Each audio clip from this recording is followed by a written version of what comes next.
Hello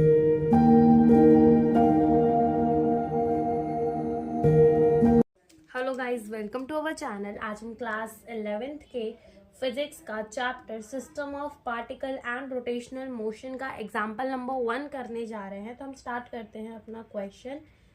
example 6.1। So let read the question. Question के अंदर हमें क्या बोला गया है? Find the centre of mass of the three particle at the vertices of an equilateral triangle. The mass of the particle are 100 gram, 150 gram and 200 gram respectively. Each side of an equilateral triangle is 0.5 metre long. तो इस question में हमें बोला क्या गया है कि एक इक्विलेटरल ट्रायंगल है और वो जो ट्रायंगल है उनके कोने में हमने 100 ग्राम का, 150 ग्राम का और 200 ग्राम का, ठीक है, मास रख दिया है। और जो इक्विलेटरल ट्रायंगल की साइड्स है वो कितनी है? 0.5 मीटर है। और हमें फाइंड करना है क्या? सेंटर ऑफ मास हमें जो है वो फाइंड करना है। तो पहले हम इसका डायग्राम बनाते हैं। तो ये हमने बना लिया क्या? एक ट्रायंगल। तो इसको हम मानेंगे ये है हमारी एक्स एक्सिस और ये हमारी क्या है? वाई एक्सिस है। अब बोला गया है कि ये क्या है? एक इक्विलेटरल ट्रायंगल है, ठीक है, जहां पर यहाँ पे रख दिया गया है 100 ग्राम, ठीक है, ये पॉइंट में रख दिया गया है 150 ग्राम और इस पॉइंट में रख दिया गया है कितना? 200 ग्राम, ठीक है। ये जो है मास ऐसे रख दिए गए हैं पॉइंट्स पे और हर पॉइंट जो है वो कितना है? ये 0.5, ये 0.5 और ये भी कितना है? 0.5, यानी कि सब जो है एक दूसरे से 0.5 डिस्टेंस के दूरी में है, ठीक है। यानी कि ये जो लेंथ है यहाँ की ये कितनी है? 0.5 मीटर। यहाँ की कितनी है? 0.5 मीटर और यहाँ की भी कितनी है? 0.5 मीटर। अब हमें क्या करना है? अब हमें कोऑर्डिनेट निकालने हैं तीनों ही पॉइंट के, जहाँ पर 100 ग्राम का मास रखा है, 150 एंड 200 ग्राम। इन तीनों ही पॉइंट के हमें क्या निकालने हैं? कोऑर्डिनेट निकालने हैं। तो सबसे पहले तो ये वाले मास की बात करते हैं। तो इसका तो कोऑर्डिनेट बहुत साफ है कि इसका कोऑर्डिनेट क्या होने वाला है? इसका कोऑर्डिनेट होगा 0,0, क्योंकि ये ओरिजिन में रखा हुआ है। तो यहाँ पर पहले हम लिख देंगे कि इसका कोऑर्डिनेट क्या हो जाएगा? 0,0। फिर यहाँ आओ, तो यहाँ तुम देखोगे तो यहाँ पर तुम एक्स एक्सिस पे कितना चल रही है? 0.5 मीटर चल रही है, ठीक है। इस पॉइंट में जब आओगे तो एक्स एक्सिस में कितना चल लोगे? 0.5 मीटर। और वाई एक्सिस में कितना चल लोगे? 0। तो यहाँ के कोऑर्डिनेट कितने हो जाएंगे? 0.5 मीटर। पहले हम एक्स कोऑर्डिनेट लिखते हैं देन वाई, तो वाई तो कितना हो जाएगा? 0 हो जाएगा। अब बात आती है इस पॉइंट की निकालना, जो कि थोड़ा मुश्किल हो सकता है निकालना, लेकिन इतना भी नहीं। देखो, सबसे पहले अगर हम बोले कि यहाँ से चलो चलो चलो एक सीधी लाइन खींच लो, ठीक है, यहाँ पे क्या खींच लो? एक सीधी लाइन खींच लो। तो सबसे पहले यहाँ से यहाँ तक का डिस्टेंस और यहाँ से यहाँ तक का डिस्टेंस क्या सेम होगा? बिल्कुल सेम होगा। इस डिस्टेंस को देख लो चाहे इस डिस्टेंस को, दोनों डिस्टेंस तो सेम ही होने वाला है। और ये क्या है? Distance from the x axis. तो ये कितना है? 0.5 मीटर। अब 0.5 का तुम आधा करोगे तो कितना आएगा? 0.25 आएगा। कितना आएगा? 0.25 आएगा। जब 0.5 का आधा करोगे तो वो कितना आएगा? क्योंकि देखो ये हमने एकदम बीच में से लाइन खींची है, ठीक है, ट्रायंगल के एकदम बीच में से। तो ये कितना था? 0.5 मीटर। तो ये कितना हो जाएगा? 0.25 मीटर। और यही हम ऊपर ले गए तो ये कितना हो गया? कितना दूर हो गया ये एक्स एक्सिस से? ठीक है, कितना हो गया ये हमारा कितना हो गया? 0.25 मीटर। तो यहाँ पर भी हम क्या लिख देंगे कि ये कितना दूर है? 0.25 मीटर। तो ये एक्स एक्सिस से इसकी दूरी हो गई। अब बात करते हैं कि वाई एक्सिस से कितना दूर है, यानी कि क्या बोल रहे हैं हम? यानी कि हमें ये डिस्टेंस, ये डिस्टेंस हमें पता चल गया कितना है? 0.25 मीटर, ठीक है। अब ये डिस्टेंस पता लगा लो, ठीक है, ये डिस्टेंस पता लगा लो। तो ये डिस्टेंस पता लगाने के लिए हम क्या करेंगे? ये डिस्टेंस हम कैसे, देखो ध्यान से सुनना, ये वाली डिस्टेंस क्या हमने पता लगा ली? बिल्कुल पता लगा ली। अब हमें कौन सी डिस्टेंस पता लगानी है? ये वाली डिस्टेंस। चाहे ये बोल लो चाहे ये बोल लो, डिस्टेंस तो सेम ही आने वाली है। तो हम क्या फाइंड कर लेंगे? हाइट ऑफ द ट्रायंगल, जिससे हमें पता चल जाएगा कि इसके वाई कोऑर्डिनेट क्या होंगे।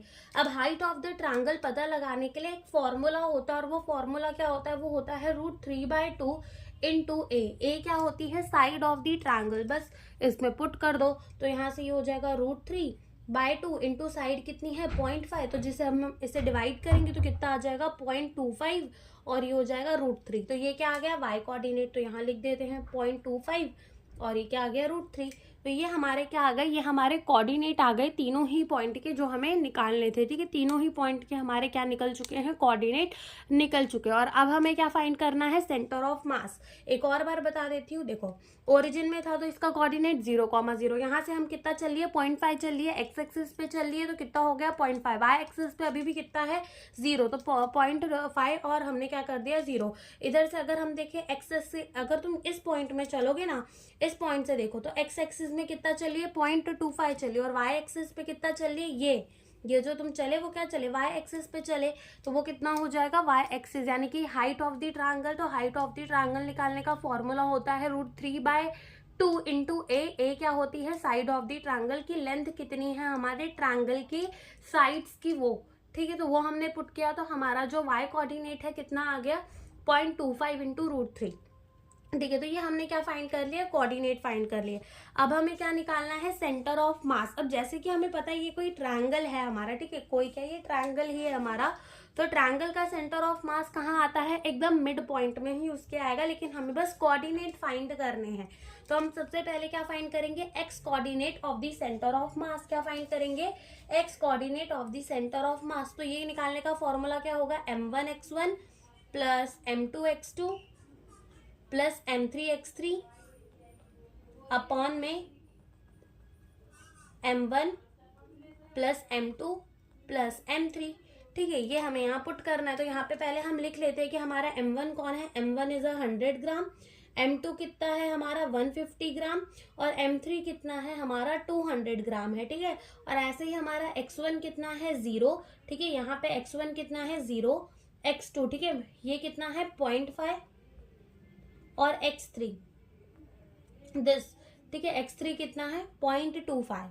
ऐसे ही हम बोल देते हैं हमारा y1 कितना है, अगेन यहाँ पे क्या हो जाएगा 0, y2 कितना है, अगेन क्या हो जाएगा 0, एंड y3 कितना है, ये है हमारा 0.25 √3, ठीक है। तो ये हमने ना सारी वैल्यूज लिख दी। तो सबसे पहले हम क्या निकालेंगे, एक्स सेंटर ऑफ मास। तो वैल्यू फॉर्मूले में पुट करते हैं एक्स सेंटर ऑफ मास निकालने की।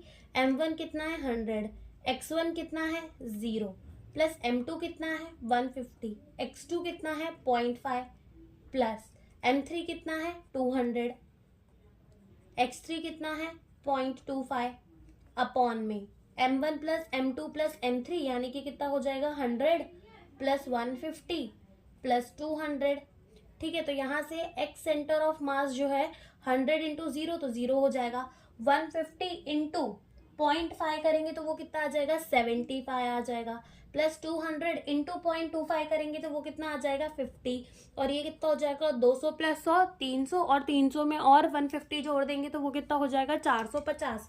तो क्या आ जाएगा यहाँ 450।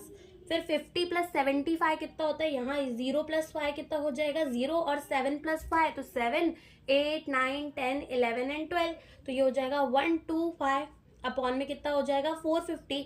अब बस इन दोनों को एक दूसरे से डिवाइड कर दो तो देखो क्या हो जाएगा, ये सबसे पहले 5 2 10 एंड 2 यहाँ कैरी हो जाएगा, 5 5 कितना हो जाएगा 25 अपॉन में ये कैसे कट जाएगा, ये हो जाएगा हमारा 5 9 45 और 0 एज इट इज, अगेन 5 5 कितना हो जाएगा 25, 5 1 5, फिर उसके बाद 4 यहाँ कैरी, और 5 8 कितना होता है 40, तो यहाँ पर कितना आ जाएगा 15 डिवाइड बाय 18 मीटर। ये हमारा क्या आ गया, ये हमारा आ गया एक्स सेंटर ऑफ मास। ये क्या आ गया हमारा एक्स सेंटर ऑफ मास। ऐसे ही हमें क्या निकाल लेना है वाई सेंटर ऑफ मास।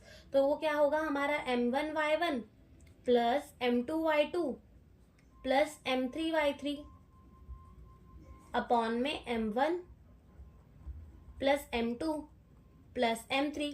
तो m1 कितना है 100, y1 कितना है हमारा 0, प्लस m2 कितना है 150, y2 कितना है 0, प्लस m3 कितना है 200, और y3 कितना है 0.25 into √3 divided by again m1 plus m2 plus m3 कितना हो जाएगा हमारा 450। देखो ये वाला टर्म 0 हो जाएगा, क्योंकि एनीथिंग मल्टीप्लाई बाय 0 वो 0 ही होता है। 150 इंटू 0 भी कितना हो जाएगा 0। अब बात आती है 200 इंटू 0.25 इंटू √3 अपॉन में हमें क्या करना है 450। तो देखो यहाँ पर तुम क्या करो 200 इंटू पहले 0.25 को कर लो मल्टीप्लाई, तो जब यहाँ से पॉइंट हटाओगे तो नीचे कितने जीरो देने पड़ेंगे, 2 जीरो, ठीक है। जब पॉइंट हटाओगे तो नीचे कितने जीरो रखोगे, 2 जीरो। अब ये 2 जीरो से 2 जीरो कट गए और 25 इंटू 2 कितना होता है, 50। तो आंसर आ गया हमारा कितना, 50। और क्या लिख देंगे, √3 डिवाइडेड बाय कितना, 450। जीरो से जीरो कैंसिल एंड 5 9 का कितना होगा, 45, यानी कि कितना आ गया, √3/9। अब क्या करो, ऊपर नीचे √3 से मल्टीप्लाई कर दो, तो कोई गलती इसमें नहीं, गलती, ठीक है। ऊपर नीचे हमने क्या कर दिया, √3 से मल्टीप्लाई। अब √3 कितना होता है, 3 बन जाएगा, और ये हो जाएगा 9 √3, तो 3 1 जा 3 एंड 3 3 जा 9 हो जाएगा, यानी कि 1 डिवाइडेड बाय 3 √3 मीटर। ये हमारा क्या आ गया, ये हमारा y coordinate of the centre of mass हो गया, ठीक है। y coordinate of the centre of mass, तो सेंटर ऑफ मास हमारे ट्रायंगल में कहाँ आएगा, कहीं बीच में आएगा, जिसके कोऑर्डिनेट जो है वो क्या होंगे, जिसका x कोऑर्डिनेट होगा 5 डिवाइडेड बाय 18, y कोऑर्डिनेट क्या होगा, 1 डिवाइडेड बाय 3 √3 मीटर। ये क्या होंगे हमारे coordinate of the centre of mass, जो कि हमें इस क्वेश्चन के अंदर पूछा था। तो यही हमसे इस क्वेश्चन के अंदर पूछा था। Thank you for watching the video.